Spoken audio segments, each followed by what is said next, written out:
In this video we're going to look at project processes. Now processes are a series of actions or steps taken in order to achieve a particular objective. In this case they are management steps. What you need to do as a manager to enable the production work to happen.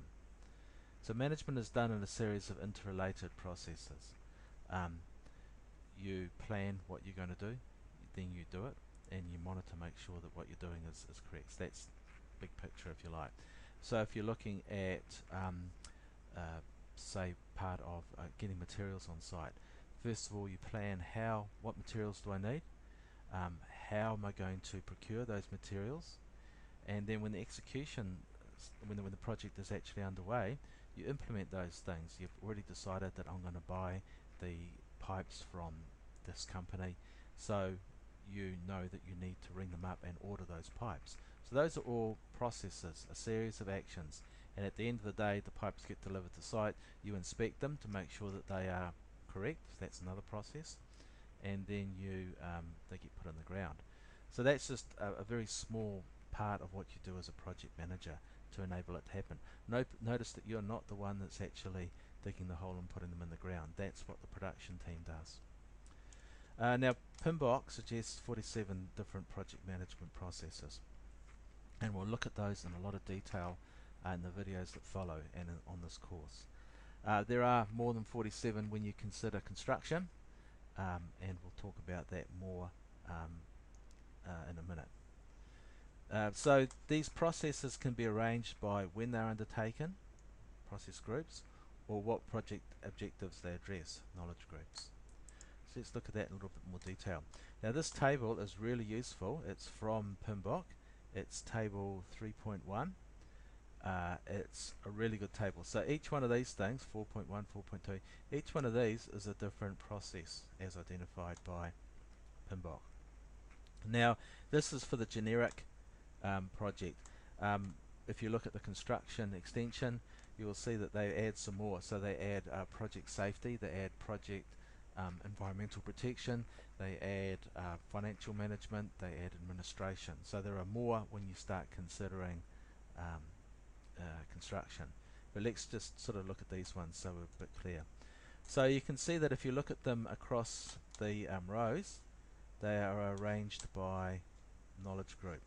So in order to manage time, you need to plan how you're going to do it, what's going to happen when. You end up with a Gantt chart, a timetable, a program, and then when the project's underway you actually make sure that you're coming to time. It's probably a better example if we look at communications. So during the planning stage, you plan the communications management. How am I going to communicate with people? Who am I going to communicate with? When am I going to communicate with them? Then when the project is underway, you execute that plan. So you've got a plan there, and it says before you start the foundation work you are going to contact the neighbours to tell them there's going to be a bit of noise. Okay, so you execute that, you contact the neighbours and tell them there's going to be a bit of noise. It's easy as that.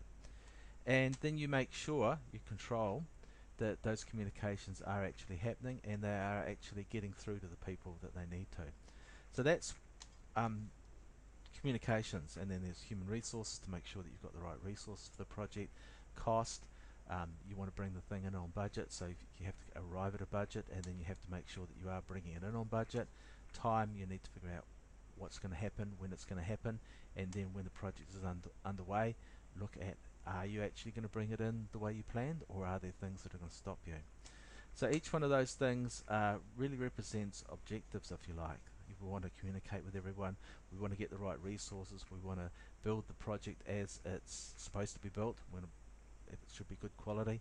We want to design it as the client, to meet the client's needs. Once again, good consultant quality.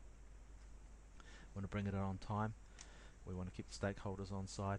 So those are the knowledge areas. If we look at it down the columns, the same processes can be arranged by when they happen. So right at the start of the project, the initiation, there's a couple of things happening. You're sort of getting permission to do the job, and you're figuring out who are the people that are involved, who are the stakeholders. And then there's the planning one, and you can see that most of the processes happen in the planning stage. Most of the real hard work in an engineering project happens when you're planning it.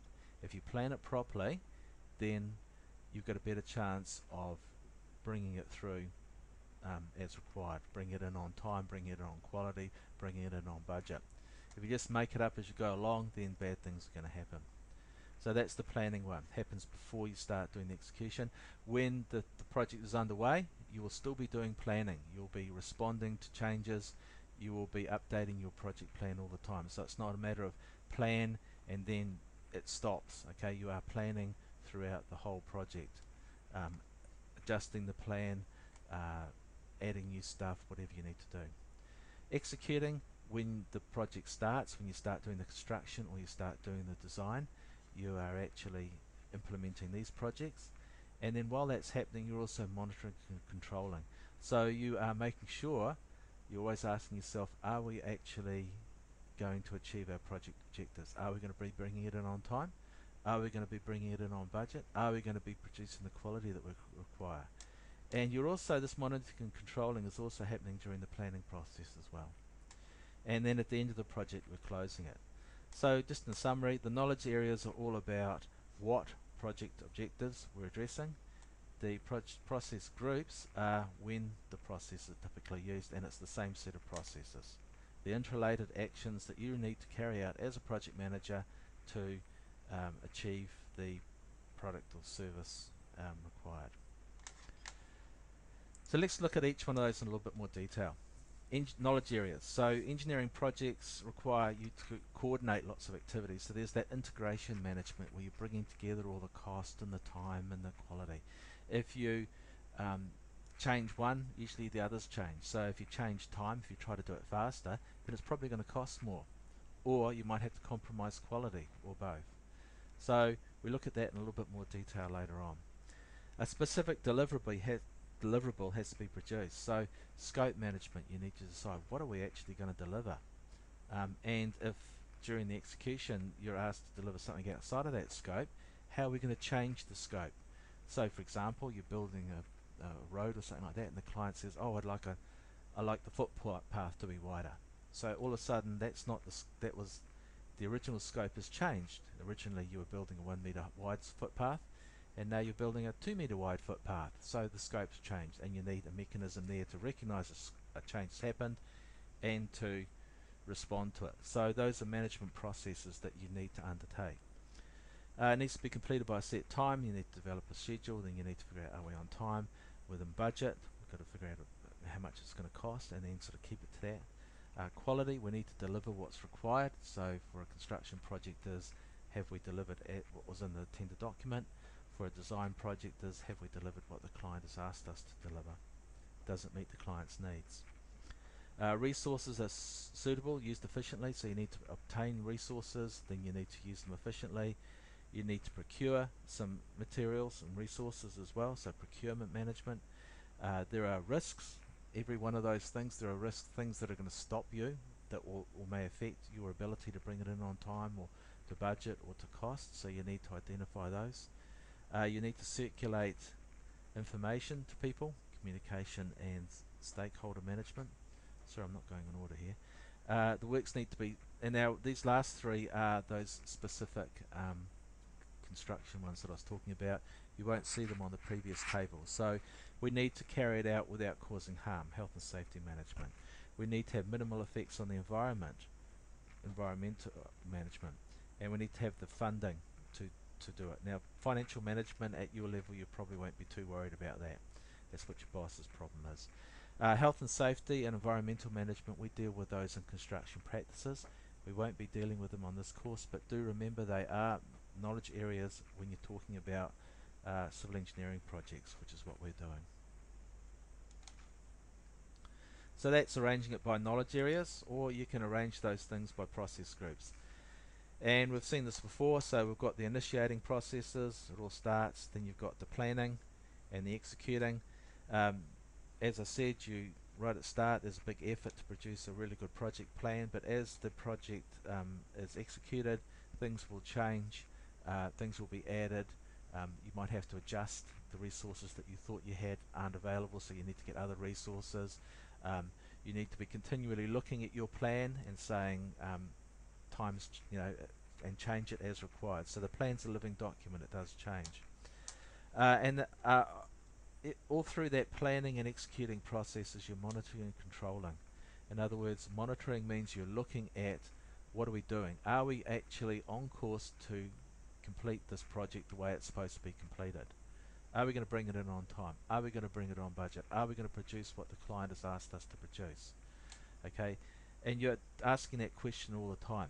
Even when you're planning it, you're saying, is this plan actually going to produce what the client has asked us to produce at the time he's asked us to produce it and at the budget? So that's why monitoring and controlling cover both executing and planning. Now the controlling part is, if we're not going to achieve the requirements, then you need to step in and change things. So for example, you may be looking at the time and you realize that you're going to be finishing a couple of weeks too late. So you need to do something about that. You might bring on more resources, you might start working on Saturdays, whatever. You do an intervention, if you like. You take control and you change things a little bit. So the planning is not cast in stone, it is always being adjusted, but you do need a plan to start off with. So those are the two ways of arranging those processes, by knowledge area or by knowledge group. So looking at the process groups, initiating, you figuring out what we're going to achieve, the initial scope, what needs to be done, how much is it going to cost generally, so you're doing just a guess, if you like. Who are the stakeholders, and the main idea, the main outcome from the initiating process is that you obtain client approval. The client says, yes, I want you to do this, I will pay you for it. Okay, and you need that, otherwise you're doing the work for free. The next one is planning. Planning is asking the following questions: what are we going to do? When is it going to be delivered? How are we going to how is it going to be delivered? Who's going to do the work? How are we going to know when we're finished? And lots more. So you're asking those questions: what, where, when, how, why, who. All those things are being asked and answered, and at the end of it you'll have a project plan. This is the game plan, this is the way we're going to implement the project. But as I said, as the project is being executed, you're always looking at that plan, you're reviewing it, you're changing it as required, you're monitoring and controlling as you go. And we're going to look at planning. Half of this course is about planning. So planning is really quite important. It's probably the most difficult thing. If you get it right, then everything's hopefully going to work a bit better than it would have otherwise. Execution is coordinating and directing the activities required to produce deliverables. So you implement the plan. You acquire the resources. You administer the contract. You identify changes as you go.